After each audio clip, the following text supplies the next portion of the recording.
Profetas e Reis. Capítulo 34. Jeremias. Entre os que tinham esperado um permanente reavivamento espiritual como resultado da reforma levada e feito por Josias, estava Jeremias, chamado por Deus para o ofício de profeta, quando ainda jovem, no 13º ano do reinado de Josias. Membro do sacerdócio levítico, Jeremias havia sido educado desde a infância para a santa função.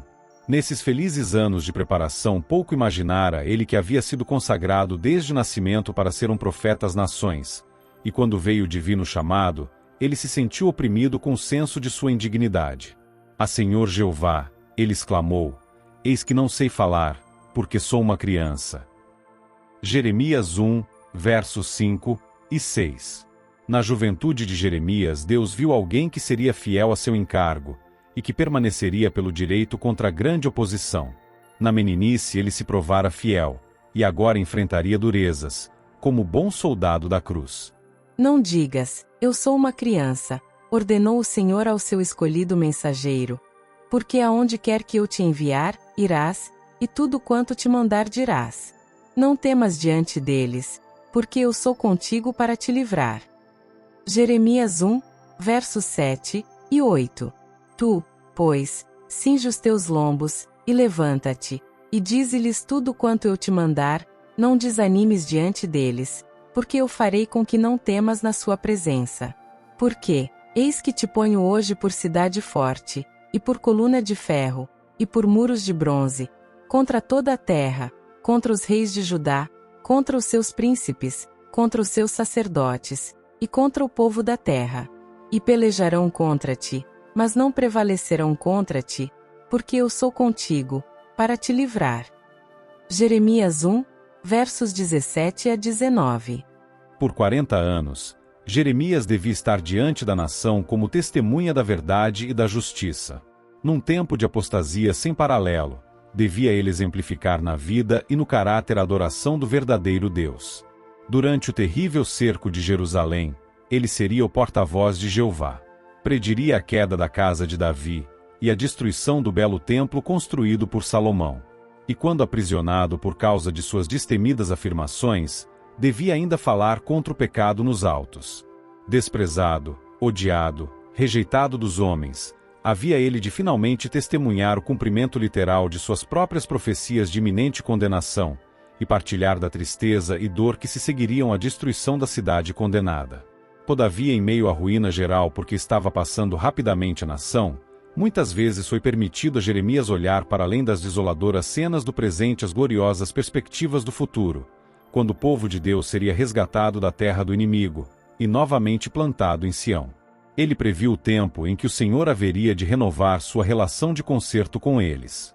A sua alma será como um jardim regado, e nunca mais andarão tristes. Jeremias 31, verso 12. Com respeito ao seu chamado para a missão profética, o próprio Jeremias escreveu: "Estendeu o Senhor a sua mão, e tocou-me na boca, e disse-me o Senhor: eis que ponho as minhas palavras na tua boca.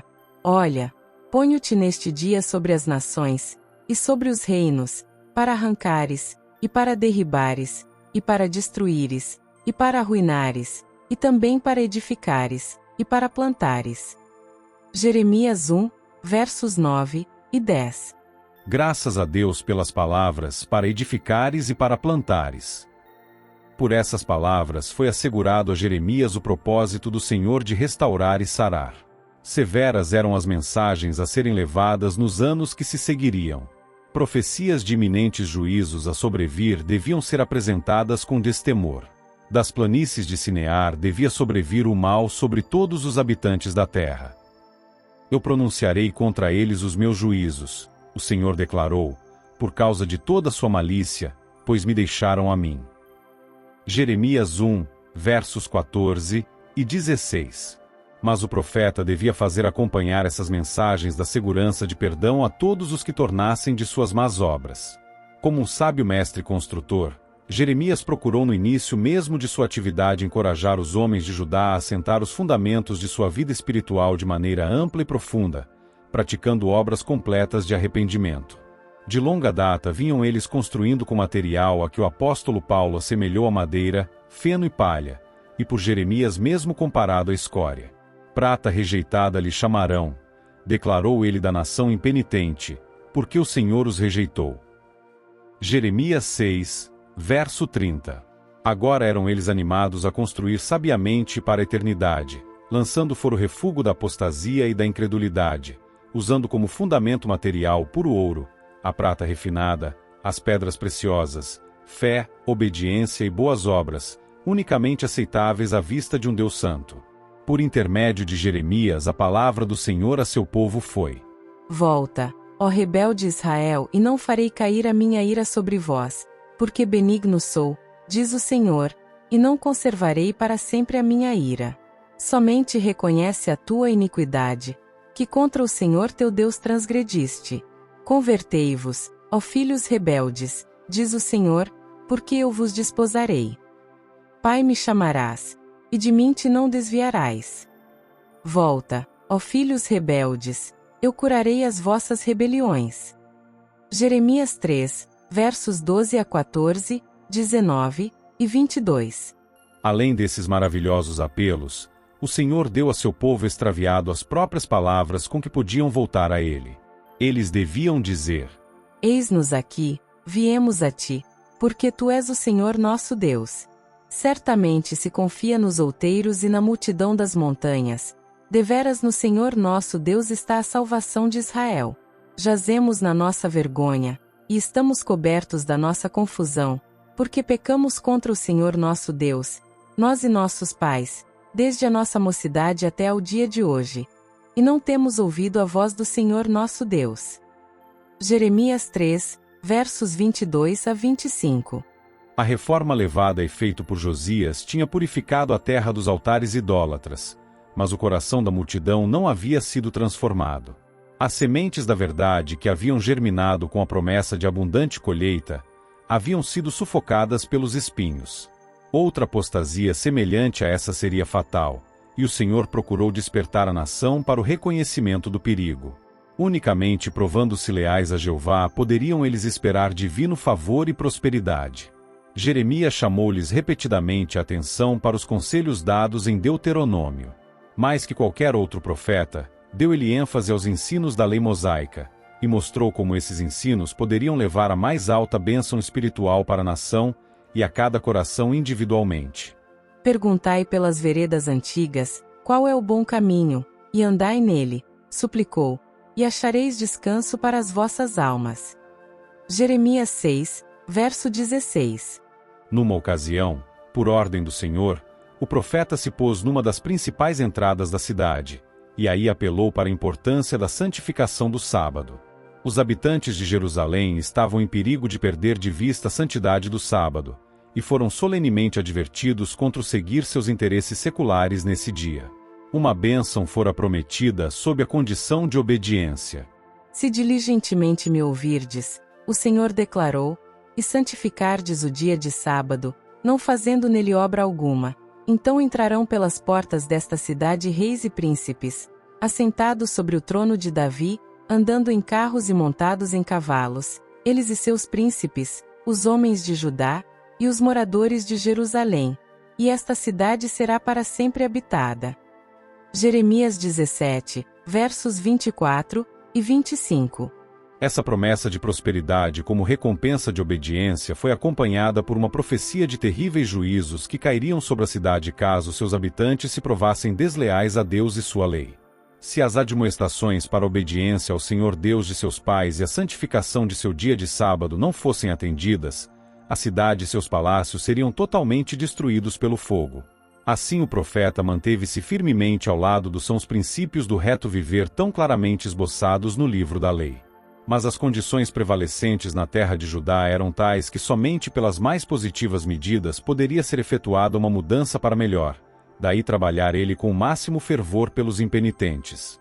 Lavrai para vós o campo da lavoura, ele pedia, e não semeeis entre espinhos. Lava o teu coração da malícia, ó Jerusalém, para que seja salva. Jeremias 4, versos 3 e 14. Mas o chamado ao arrependimento e reforma não foi atendido pela grande massa do povo. Desde a morte do bom rei Josias, os que haviam reinado sobre a nação se mostraram infiéis ao seu encargo, tendo levado muitos ao extravio. Jeoacás, deposto pela interferência do rei do Egito, fora seguido por Jeoaquim, o filho mais velho de Josias.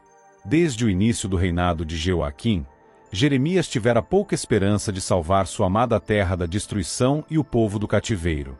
Mas não lhe foi permitido permanecer em silêncio enquanto total ruína ameaçava o reino.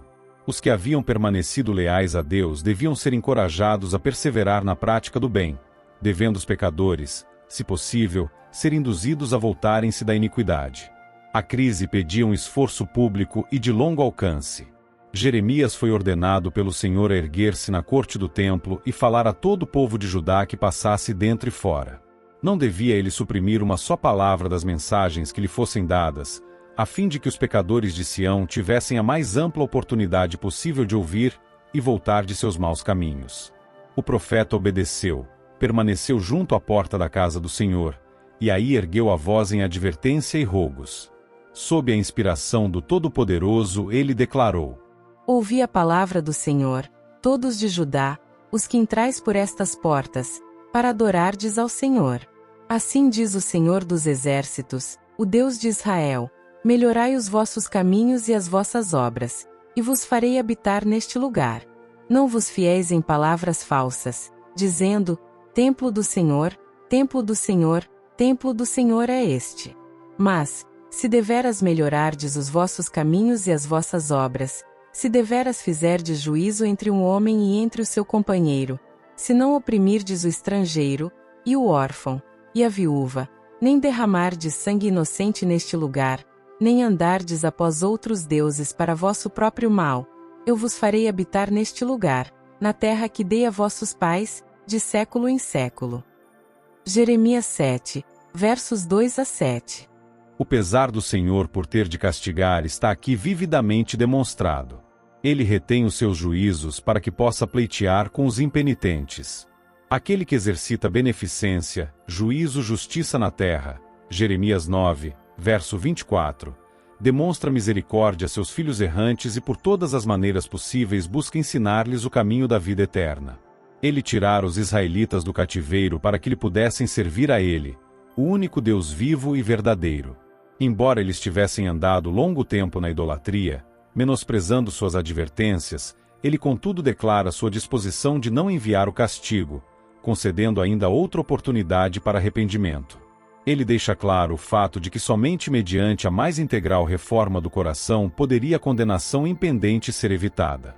Em vão seria a confiança que depositassem no templo e suas atividades. Ritos e cerimônias não podiam expiar o pecado. Embora declarassem ser o escolhido povo de Deus, unicamente a reforma do coração e dos atos da vida o salvaria dos inevitáveis resultados da continuada transgressão. Assim foi que nas cidades de Judá e nas ruas de Jerusalém, a mensagem de Jeremias a Judá foi: ouvi as palavras deste concerto, os claros preceitos de Jeová como registrados nas sagradas Escrituras, e cumpri-as. Jeremias 11, verso 6. E esta é a mensagem que ele proclamou ao estar nos pátios do templo no início do reinado de Jeoaquim. A experiência de Israel desde os dias do Êxodo foi ligeiramente revivida.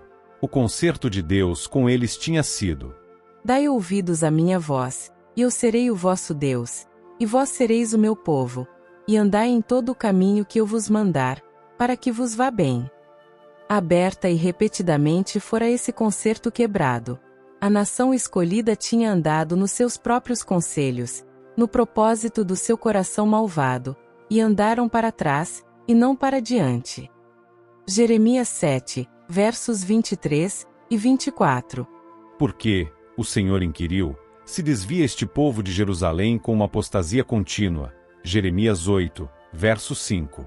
Na linguagem do profeta, era porque eles não haviam obedecido à voz do Senhor seu Deus, e tinham recusado a ser corrigidos. Jeremias 5, verso 3. Já pereceu a verdade, lamentou ele, e se arrancou da sua boca.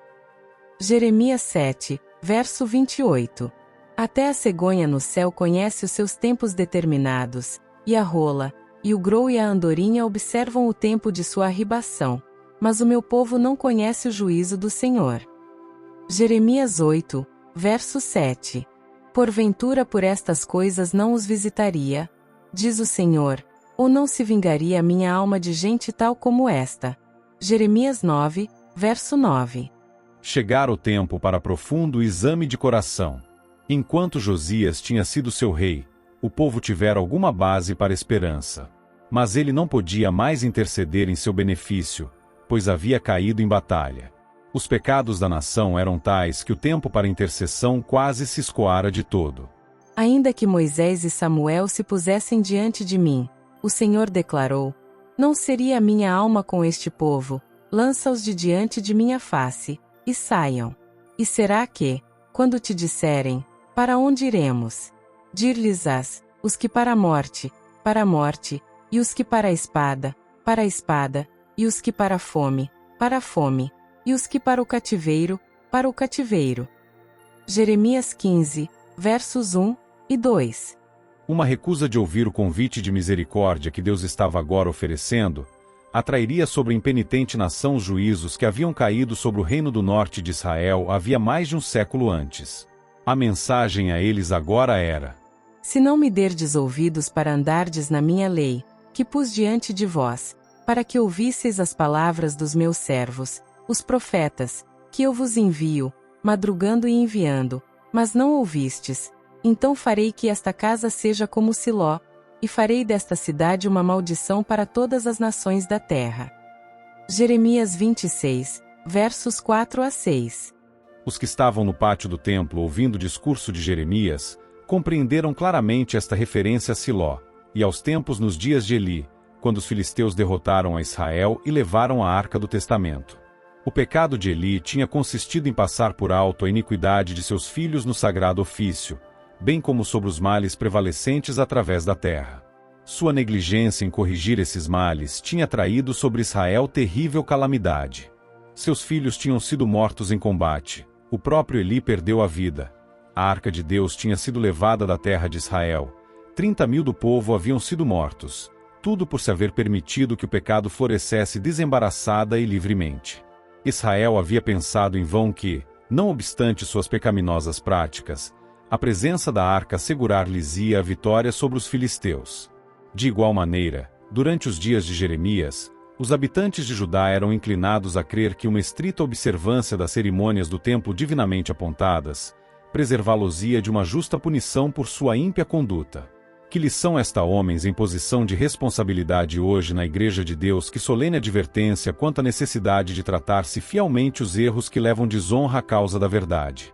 Que ninguém que declare ser depositário da lei de Deus, lisonjeie-se a si mesmo com o pensamento de que a deferência que externamente mostrarem para com os mandamentos de Deus os preservará da aplicação da justiça divina.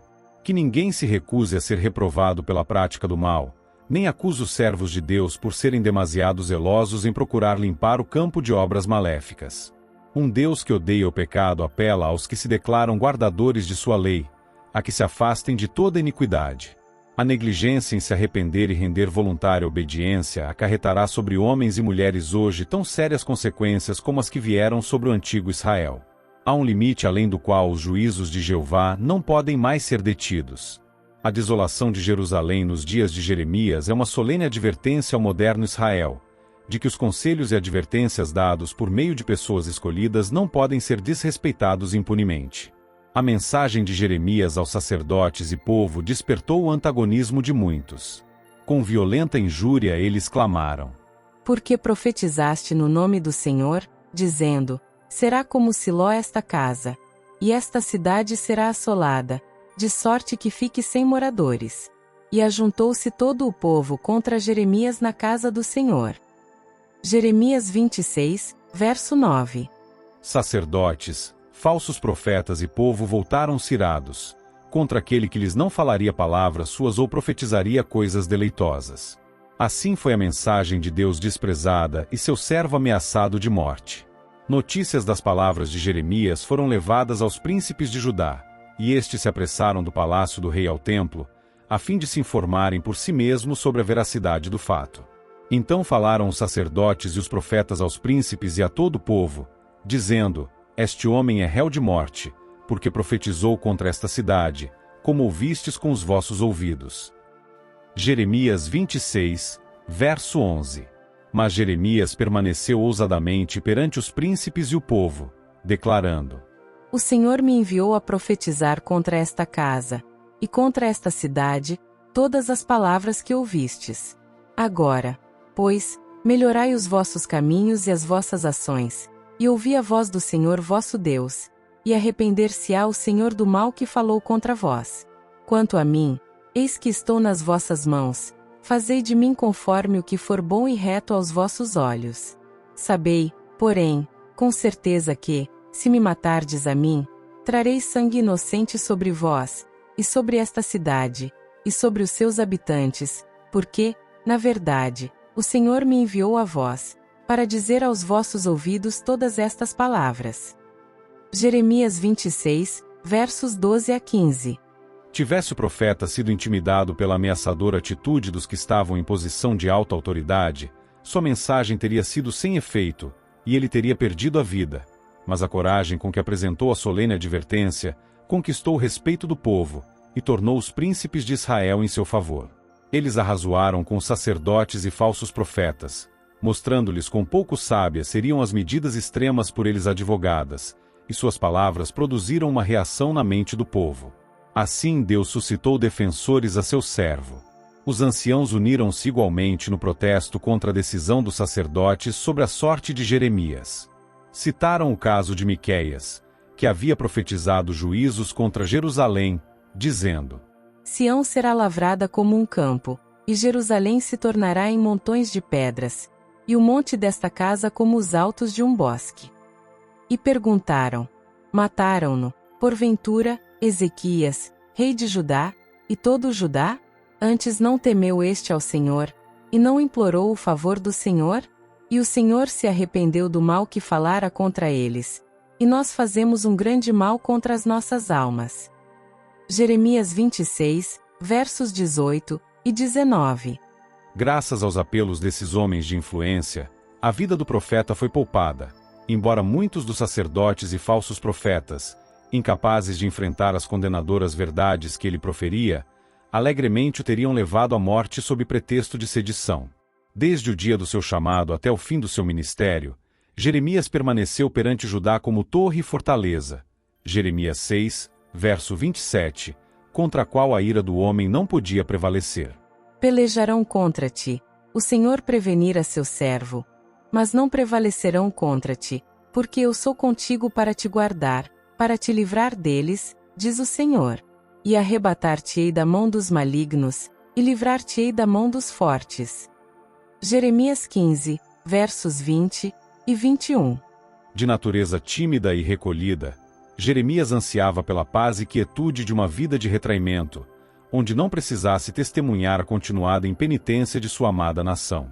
Seu coração era torturado de angústia pela ruína operada pelo pecado. Oxalá a minha cabeça se tornasse em águas, e os meus olhos numa fonte de lágrimas, ele lamentava. Então choraria de dia e de noite os mortos da filha do meu povo. Oxalá tivesse no deserto uma estalagem de caminhantes, então deixaria o meu povo, e me apartaria dele. Jeremias 9, versos 1 e 2. Cruéis eram os motejos que ele fora chamado a suportar. Sua alma sensível era lanceada impiedosamente pela seta do escárnio desferidas contra ele por aqueles que lhe desprezavam as mensagens e consideravam levianamente o peso que ele sentia pela conversão deles. Fui feito um objeto de escárnio para todo o meu povo, e a sua canção todo dia. Lamentações 3, verso 14, declarou ele. Sirvo de escárnio todo o dia, cada um deles zomba de mim. Todos os que têm paz comigo aguardam o meu manquejar, dizendo, bem pode ser que se deixe persuadir, então prevaleceremos contra ele e nos vingaremos dele. Jeremias 20, versos 7 e 10. Mas o fiel profeta era diariamente fortalecido para resistir. Mas o Senhor está comigo como um valente terrível, ele declarou com fé. Por isso tropeçarão os meus perseguidores, e não prevalecerão, ficarão muito confundidos, como não se houveram prudentemente. Terão uma confusão perpétua que nunca se esquecerá. Cantai ao Senhor, louvai ao Senhor, pois livrou a alma do necessitado da mão dos malfeitores. Jeremias 20, versos 11 e 13. As experiências pelas quais Jeremias passou nos dias de sua juventude e também nos posteriores anos de seu ministério, ensinaram-lhe a lição de que não é do homem o seu caminho nem do homem que caminha o dirigir os seus passos. Ele aprendeu a orar. Castiga-me, ó Senhor, mas com medida, não na tua ira, para que me não reduzas a nada. Jeremias 10, versos 23 e 24. Quando chamado a beber o cálice da tribulação e tristeza, e quando em sua miséria era tentado a dizer já pereceu a minha força, como também a minha esperança no Senhor, recordava as providências de Deus em seu favor, e triunfantemente exclamava: As misericórdias do Senhor são a causa de não sermos consumidos, porque as suas misericórdias não têm fim, novas são cada manhã, grande é a tua fidelidade. A minha porção é o Senhor, diz a minha alma, portanto esperarei nele. Bom é ter esperança, e aguardar em paz a salvação do Senhor. Lamentações 3, versos 18 e 22 a 24.